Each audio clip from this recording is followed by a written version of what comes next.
Hi, everybody. Good morning from my time zone. I'm not sure which time zone you guys are in. And can you make sure I have screen sharing disabled? So can you make sure if I can share the screen, please? Yeah, I'm going to try to make you a host instead of Okay. enabling all participants. Sounds great. Sounds great. Or yeah, I'll just enable screen sharing. Go ahead, you can share.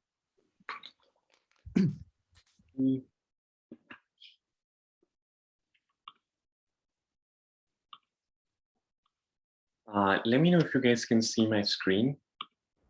We can. Okay, perfect, perfect. So, well, hello everyone.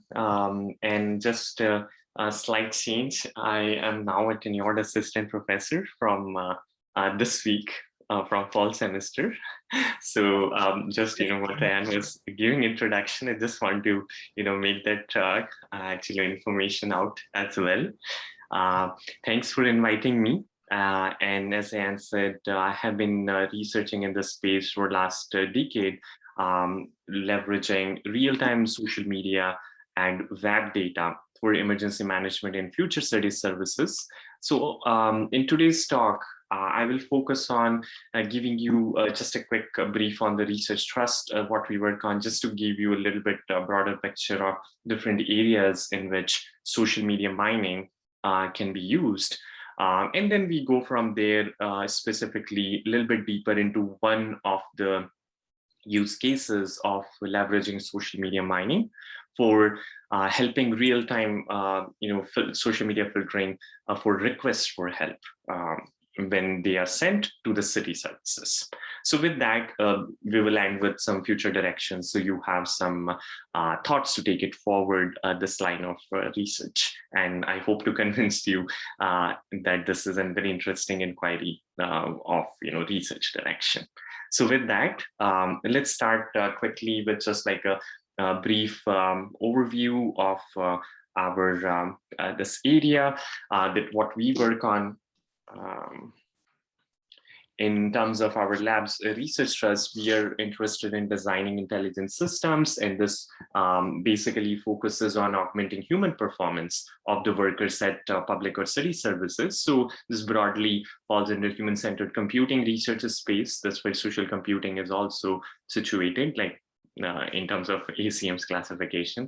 The areas in which we explore this research trust is for disaster informatics. So understanding people's intentions, their behaviors during crisis using transfer and active learning methods, creating this real-time request ranking systems that when requests are sent to the city services accounts on social media, you can imagine, given the open nature of participating in social media, there could be so much volume of these requests, but not necessarily every citizen post is equally urgent, right? So there is an interesting problem there. And we've also worked on then designing how do you create systems which are aware of the human factors, such as the workload of these city services. And then basically, go from there for also leveraging and exploring this methodology of social media mining for studying socially ugly behaviors. So you could imagine problems related to hate speeches, stereotyping, disinformation, and so on. So some of the city services, not necessarily just emergency services or our first responders might be interested in this, but these problems are also relevant during disaster, typical disaster management times as well.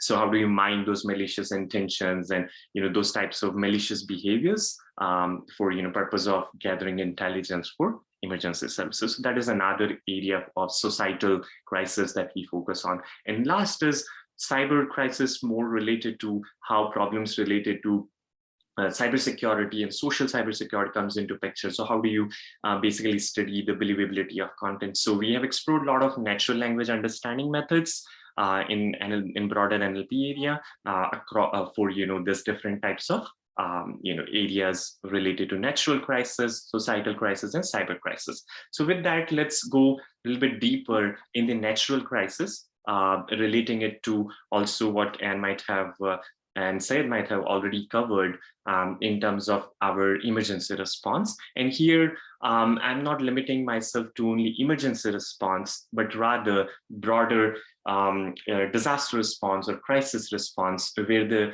scale of emergency is a mass emergency, such as hurricanes. Right. So in basically those times when people are, sending requests to the city services, there can be a lot of problems basically there. So social media mining, those of you who are not familiar with this area of research, it focuses on understanding like public behaviors and their observations in real time, mining different types of behaviors of people.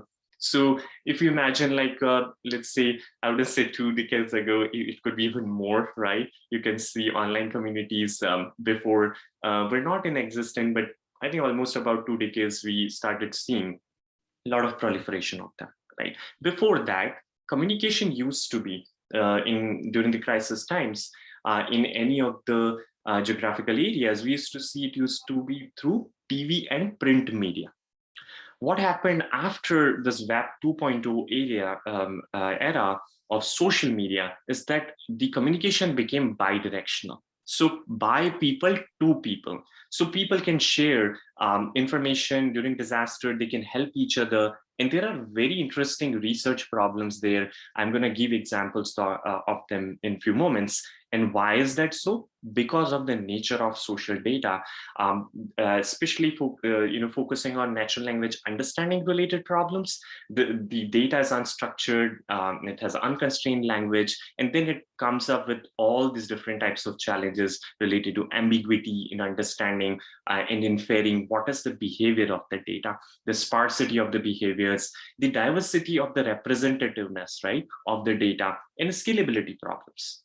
So it gives a nice, you can say, research, direction to study social media mining, like for social media mining, different types of application spaces. And this is just to kind of give you again an introduction that social media mining is utilized for a variety of questions, for analyzing data of social media platforms, for different organizations, whether it is just advertising and brand management, customer relationships, understanding users, your customers, right? Or discovering new topics, extracting intelligence, and so on and so forth.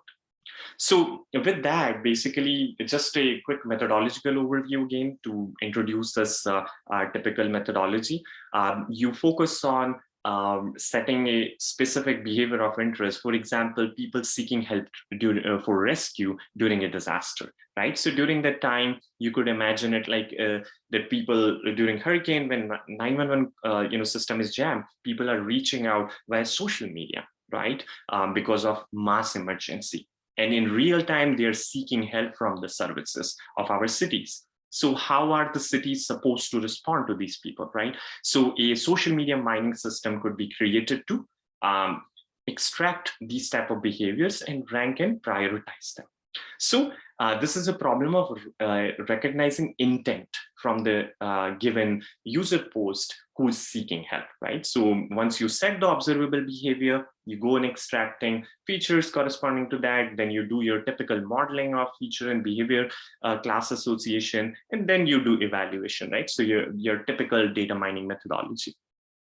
So there are various types of areas in crisis informatics, particularly focusing on crisis communication, in which you could design the social media mining system.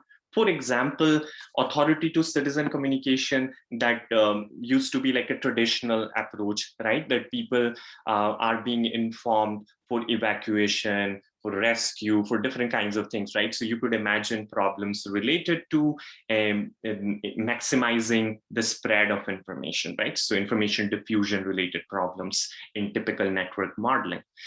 Second is authority to authority communication. So how are different responding agencies are coordinating among each other, right? So there is again an interesting problem for the second type of direction where you want to design the system to help coordination and management of different responding agencies.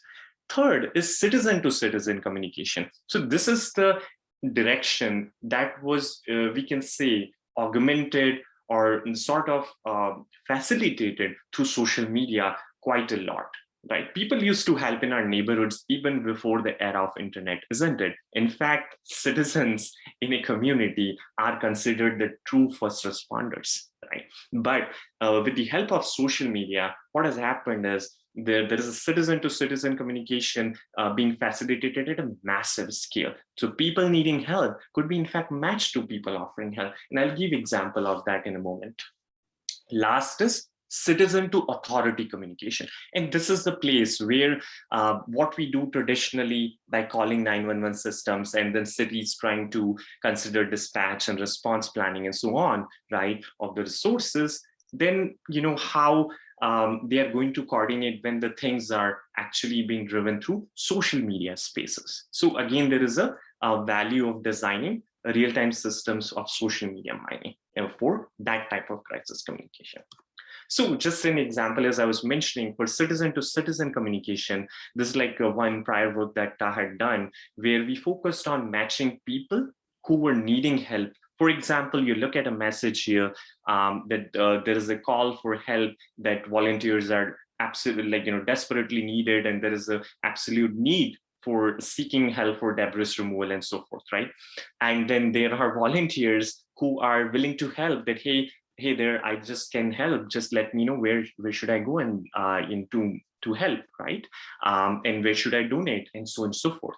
So there is an interesting problem here of matching, right? And you can connect it this to game theoretic problem solving, and if you want to look at multi-agent systems also as a space, which is the topic of this tutorial.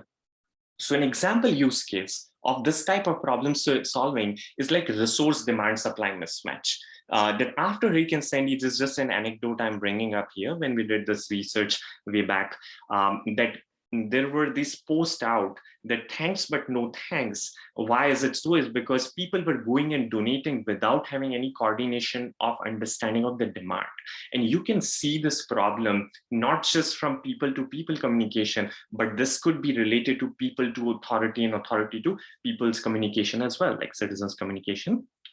So basically, a real-time matchmaking system could be designed on social media with the help of the social media mining as a methodology to connect people who need help with the people who offer help. So you can look up that citation, and I'm happy to, if anybody's interested, discuss more about like this direction. So that is like one interesting direction that I demonstrated, where we have an interesting research inquiry that we could consider. The second one is this citizen to authority communication that I want to focus a little bit more in the second half of this talk, where people are posting on social media these kind of messages that, hey, I have 2 children with me and water is swallowing us up, but please send help, but 911 is not responding. And these kinds of messages were realistic messages shared during the times of Harvey in 2017, because what had happened was that our traditional means of communication or collecting information through, at these emergency services, this 911 systems, they were being overwhelmed. Why is it so? Because human workers are limited, right? So these are just examples of stories, and in fact, a post from City of Houston that how traditional means of communication services were down, or they were overwhelmed because the way people were reaching out for help. So people were resolving to social media for help.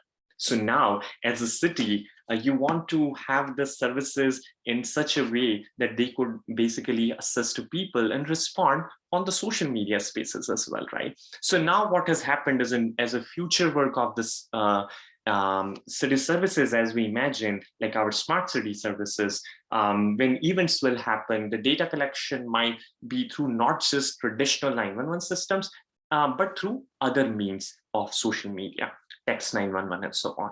And when that happens, of course, you know that information overload will be too high for the human workers because of limited human resources. So naturally, we need assistance from the AI systems. Now, why is that so? Because when people share posts on social media, they're sharing posts of all kinds of intentions, which are whether for helping each other to, whether joking, marketing, things of this nature, whether propaganda, they don't like a certain political, party which is in power, right? And during disasters, well, that could create an ugly scene, right? To all the way harassing and manipulating that, hey, you are not doing enough, right? And basically accusing so on and so forth. So all of these sometimes create also a lot of challenges for then ranking. How do you rank and define what is a serviceable request?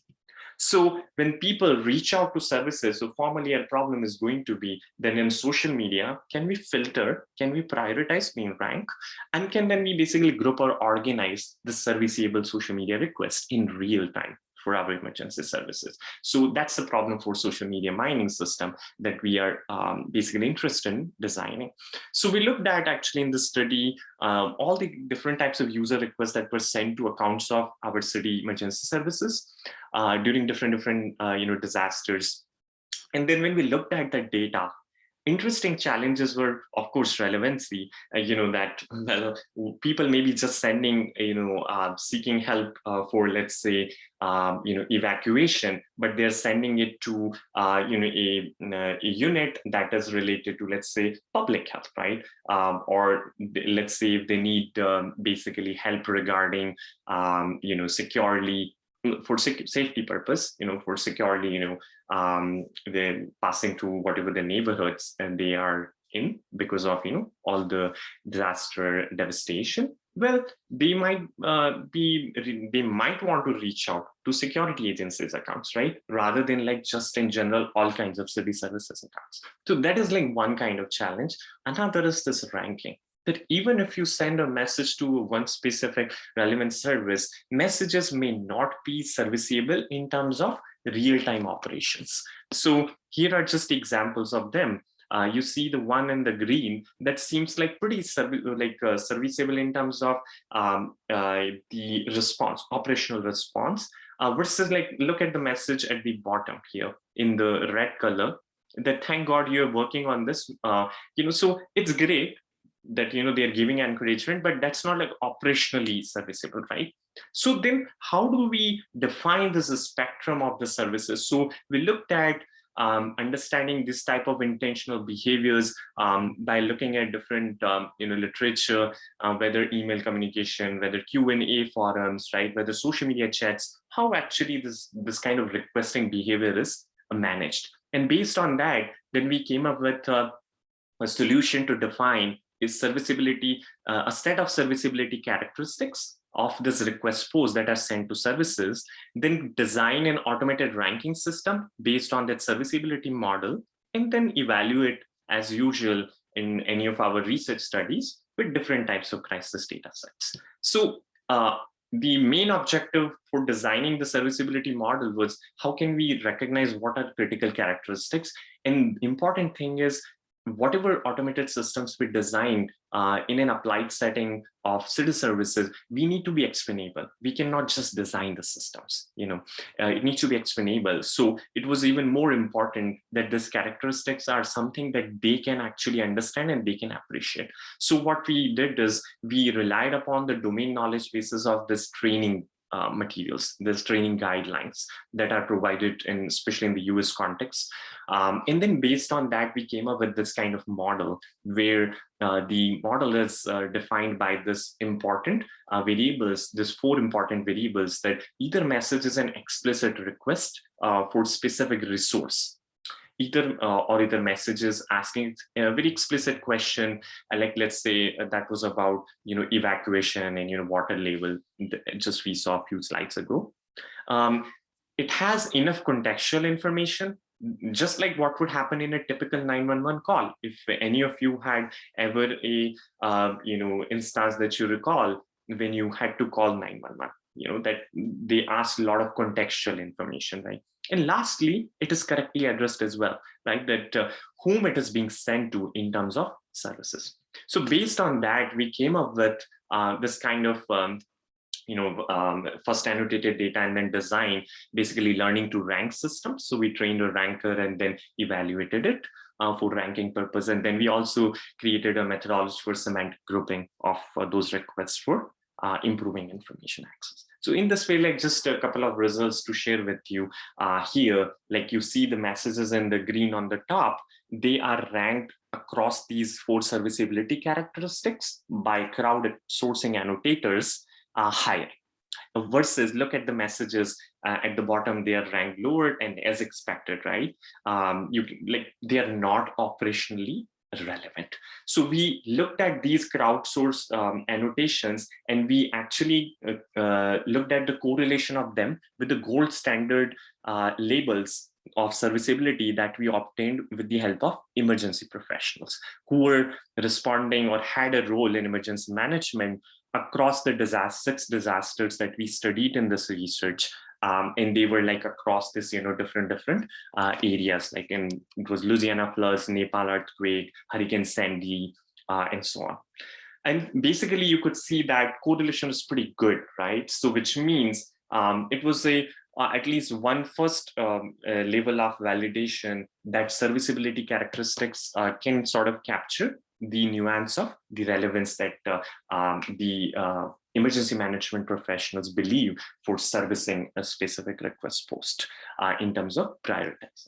And then we saw that whether these serviceability characteristics can basically generalize across events. Now, I'm not going into details here for experimental setup and everything here, just in the interest of time, but to just share the findings with you, that it is a challenging problem because of you are trying to understand or inference of behaviors from text, right? So it's not a you can see based on the numbers may not be perfect solution, but we learn very interesting lessons here that there is a potential of designing social media mining systems for extracting relevant messages with the behaviors for services. And based on that, basically seeing that there is some generalizability that exists. And these are just the examples here. Again, like you can see green versus reds, which are automatically ranked, that the relevant, highly serviceable messages are actually ranked higher compared to basically other messages. So an application of this is like prioritizing messages in the data streams that are coming in, right? And we extended this kind of work for semantic grouping of requests using knowledge bases, creating more methodologies for domain adaptation for these methods in the new crisis events, right? And we also created like this methods for human factors, like as I was saying, that considering human factors into account. They don't just rank things by just time, credibility, that was kind of baseline, then by serviceability, but also serviceability with the awareness of human factors. And I think this is an area, this is where what I'll end with also today, that we need to pay attention to, and it's a critical part of where human-centered computing comes into play, that we cannot just design services. We have to factor in the human side as well in the metrics, whether the machine performance is what often we talk about, right? And like machine system performance metric for a machine learning system, you could imagine like recall, precision, and so on, right? Versus human metrics like this workload, how many requests are they responding?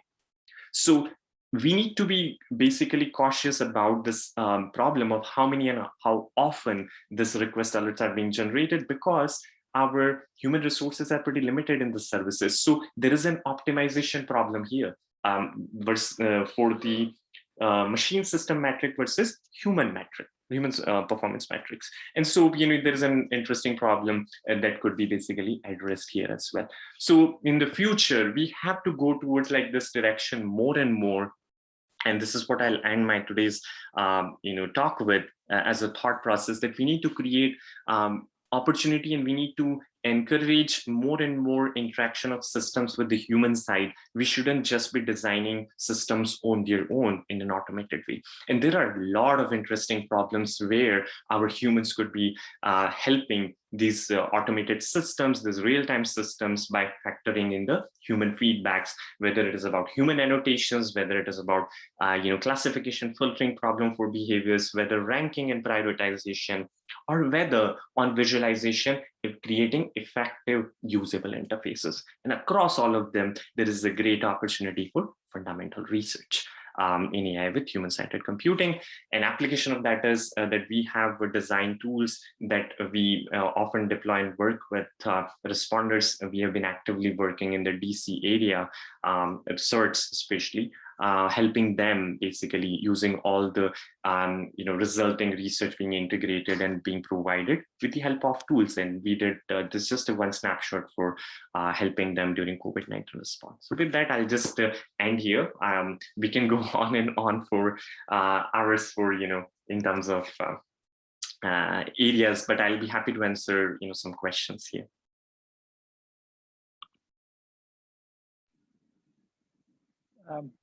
Thanks a lot, Hemant. It's a great talk.